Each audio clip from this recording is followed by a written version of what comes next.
मैं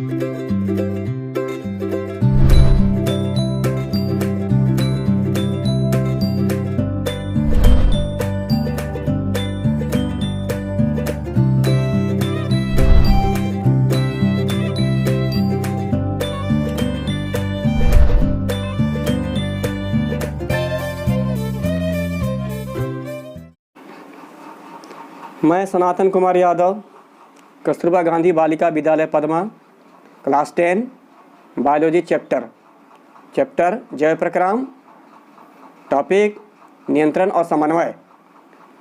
मेरी सारी वीडियो सीरियल वाइज चल रही है। एग्ज़ाम पॉइंट के व्यू से हम इम्पोर्टेंट क्वेश्चन अभी फ़िलहाल हम कर रहे हैं, उसको समझा रहे हैं अपने स्तर से। कृपया बच्चे इनको ध्यान दें और नोट्स करें और अच्छी तरह से समझें, और किसी तरह का दिक्कत हो तो फिर हमसे बातें करें। चलिए, ये देखिए क्वेश्चन है, हमारे शरीर में थायरॉक्सिन हार्मोन का क्या कार्य है। थायरॉक्सिन हार्मोन, इसके पहले के वीडियो में हम बता चुके हैं कि हार्मोन क्या है, हार्मोन कितने प्रकार के होते हैं। हम लोग स्टडी करते हैं, जंतु हार्मोन और पौधा हार्मोन दोनों के बारे में पढ़ते हैं। जंतुओं में पाए जाने वाला हार्मोन को जंतु हार्मोन कहते हैं और पौधों में पाए जाने वाला हार्मोन को पादप हार्मोन कहते हैं। पादप हार्मोन भी बहुत तरह का होता है और जंतु हार्मोन भी बहुत उनका टाइप है। तो चलिए आज हम थायरॉक्सिन हार्मोन के बारे में पढ़ेंगे। हार्मोन कहाँ से निकलता है ये भी हम बता चुके हैं कि ये थायराइड ग्लैंड से ये अंतःस्रावी ग्रंथियों से निकलता है। एंडोक्राइन ग्लैंड इंग्लिश में कहते हैं, ठीक है। तो चलिए आज हम एक और हार्मोन है, जंतु हार्मोन, यानी कि हम लोग में पाया जाता है हार्मोन, उस हार्मोन के बारे में पढ़ेंगे। थायरॉक्सिन हार्मोन का क्या कार्य है। तो पहले समझिए थायरॉक्सिन हार्मोन कहाँ निकलता है, किससे निकलता है, पहले इसको समझिए, हमारे स्तर से पहले समझिए, उसके बाद जो लिखा है उसके अनुसार हम चलेंगे। हमारे गले में क्या होता है, दोनों ओर देखिए, यहाँ पे दोनों ओर एक ग्लैंड होता है, ग्रंथि होता है, जिसको हम लोग बोलते हैं थायराइड ग्लैंड, यानी कि थायराइड ग्रंथि।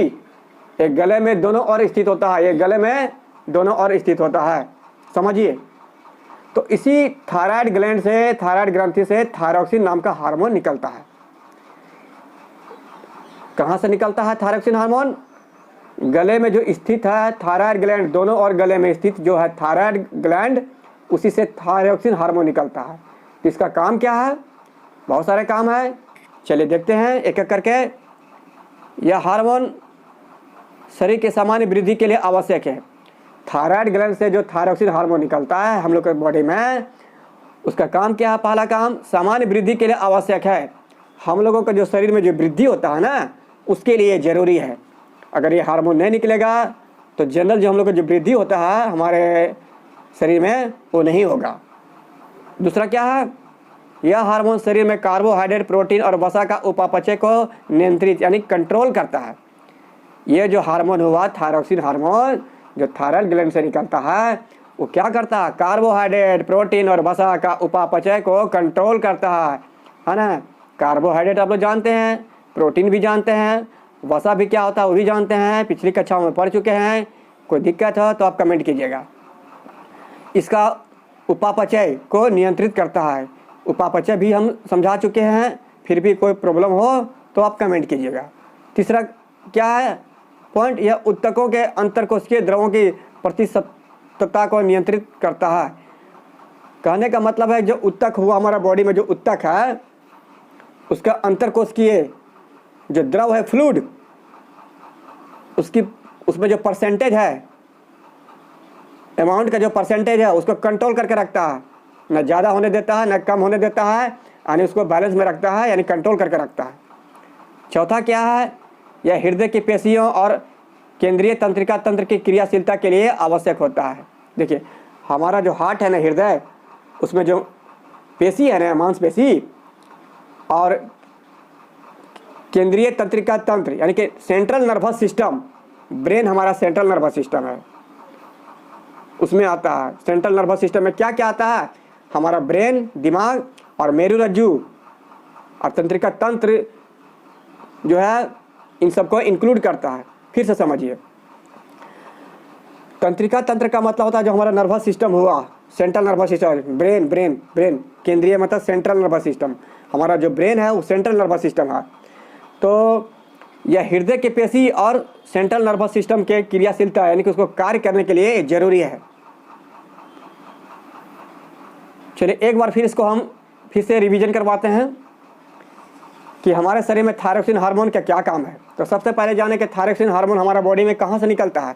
हमारे गले में दोनों ओर एक ग्लैंड होता है जिसको हम लोग बोलते हैं थायराइड ग्लैंड, थायराइड ग्रंथि हिंदी में कहते हैं। इससे थायरॉक्सिन हार्मोन निकलता है। यह हार्मोन हमारे शरीर के सामान्य वृद्धि के लिए जरूरी है।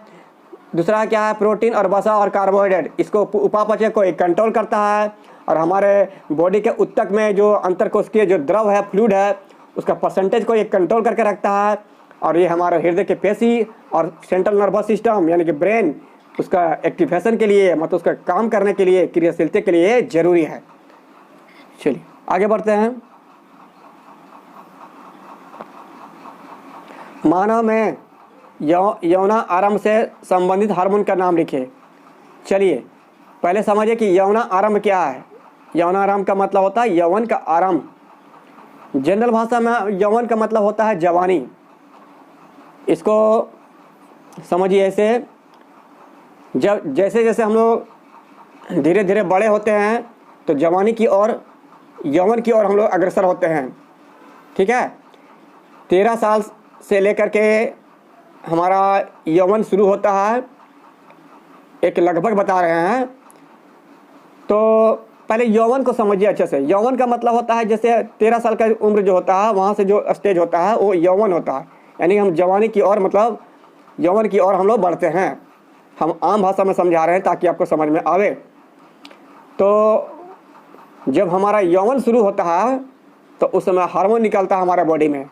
बहुत सारा हार्मोन निकलते हैं, उनमें से क्या है, टेस्टोस्टेरोन, ये पुरुष में निकलता है, नर में।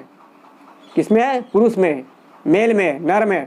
और एस्ट्रोजन हार्मोन जो होता है वो मादा में यानी कि फीमेल में, लेडीज में निकलता है। चलिए आगे बढ़ते हैं। नर तथा मादा जनन हार्मोन के नाम और कार्य लिखे। नर का मतलब पुरुष होता है, मेल। मादा का मतलब होता है लेडी, फीमेल। और जनन हार्मोन का मतलब होता है जनन से संबंधित जो हार्मोन है उसको बोलते हैं जनन हार्मोन। इनके नाम लिखना है और कार्य लिखने हैं। जनन का मतलब आप लोग जानते हैं, पहले से हम पढ़ा चुके हैं। जनन क्या होता है? जनन मतलब होता है किसी जीव को, अपने जैसे जीव को जन्म देने की प्रक्रिया को हम लोग जनन कहते हैं। तो ये देखिए, नर जनन हार्मोन टेस्टोस्टेरोन हो गया। इसका टेस्टोस्टेरोन का काम क्या है? शुक्राणुओं का निर्माण। किसका निर्माण? शुक्राणु का निर्माण। शुक्राणु कहाँ होता है? वो जेंस में होता है। जेंस में कहाँ से निकलता है? टेस्टिस से, वृष्ण से निकलता है। कहाँ से निकलता है? वृष्ण, हिंदी में वृष्ण, इंग्लिश में टेस्टिज, वहाँ से निकलता है शुक्राणु। शुक्राणु का बारे में डिटेल चर्चा करेंगे हम किसी और वीडियो में, शुक्राणु क्या होता है। मादा जनन हार्मोन, तो मादा में यानी कि लेडी में, फीमेल में निकलने वाला हार्मोन जो है उसको बोलते हैं मादा जनन हार्मोन। तो ये एस्ट्रोजन क्या है? मादा जनन हार्मोन है, फीमेल में यानी कि लेडी में निकलता है। और प्रोजेस्टेरोन ये भी मादा जनन हार्मोन है। इसके काम क्या है? एस्ट्रोजन के कार्य क्या है? द्वितीयक लैंगिक लक्षणों का विकास और जनन शक्ति का विकास। समझिए, लैंगिक लक्षण का मतलब क्या होता है? लिंग से संबंधित लक्षण। द्वितीयक लैंगिक लक्षण का मतलब क्या होता है? इसको समझिए। जैसे क्या होता है, जैसे जैसे हम आगे बढ़ते हैं, जवानी की ओर अग्रसर होते हैं, तो हम लोगों का क्या होता है, शरीर पे जेंट्स में क्या होता है? मूछ आती है, दाढ़ी आती है। हम लोग का आवाज़ क्या होता है? मोटा होता है। ठीक इसी तरह से लेडी में भी, लड़कियों में भी होता है। क्या होता है? लड़कियों में क्या होता है? उनका आवाज़ पतला होता है। जैसे जैसे लड़कियां बचपन से आगे की ओर बढ़ती है तो उनका आवाज़ पतला होता है और उनका श्वेत ग्रंथियां जो है, फेशियल ग्लैंड, वो एक्टिवेट ज़्यादा हो जाती है और उनसे क्या निकलता है? सीबेसियस सिक्रेशन निकलता है, श्वेत निकलता है, जिसके चलते उनके चेहरे पर पिंपल आ जाते हैं। क्या आते हैं? पिंपल आ जाते हैं। तो ये हो गया सब क्या? द्वितीयक लैंगिक लक्षण। जेंट्स में जो हो गया दाढ़ी मूछ आना, आवाज़ भारी होना, वो द्वितीयक लिंगी लक्षण हो गया है। लेकिन ये जेंट्स में हम बता रहे हैं, लेकिन यहाँ पर पूछ रहा है क्वेश्चन क्या, मादा जनन हार्मोन का। मादा जनन हार्मोन एस्ट्रोजन का काम क्या, द्वितीयक लैंगिक लक्षण। यानी कि द्वितीयक लैंगिक लक्षण में क्या आते हैं लेडी में, जैसे उनका आवाज़ पतला हो जाता है लेडी लोग का, जैसे जैसे वो आगे बढ़ते हैं, शरीर पर कील मुहासे होते हैं, कांख में और बहुत से सारे जगहों में बाल वगैरह का विकास होता है, केस वगैरह का विकास होता है, और जनन शक्ति का विकास होता है। जनन शक्ति का मतलब होता है कि उनमें बच्चे पैदा करने की क्षमता का विकास होता है। अगला क्या है, प्रोजेस्टेरॉन। ये भ्रूण के विकास और पोषण में सहायक होते हैं। भ्रूण का मतलब आप जानते हैं, इसके बारे में हम बता चुके हैं, फिर भी किन्हीं को कन्फ्यूजन है तो आप कमेंट कीजिएगा। तो भ्रूण के विकास और पोषण में सहायक होता है। भ्रूण के बारे में थोड़ा सा समझ लीजिए अगर आप लोग भूल गए होंगे तो।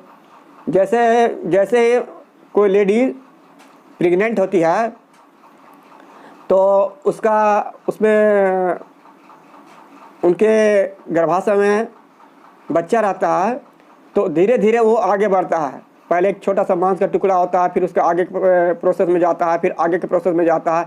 तो इस तरह से वो भ्रूण एक क्या है, एक स्टेज है। क्या है, बच्चे का एक स्टेज है। इसके बारे में हम डिटेल किसी और वीडियो बनाएंगे। बच्चे का एक स्टेज है जिसमें उनके हाथ पैर कोई भी अंग वगैरह बन जाते हैं।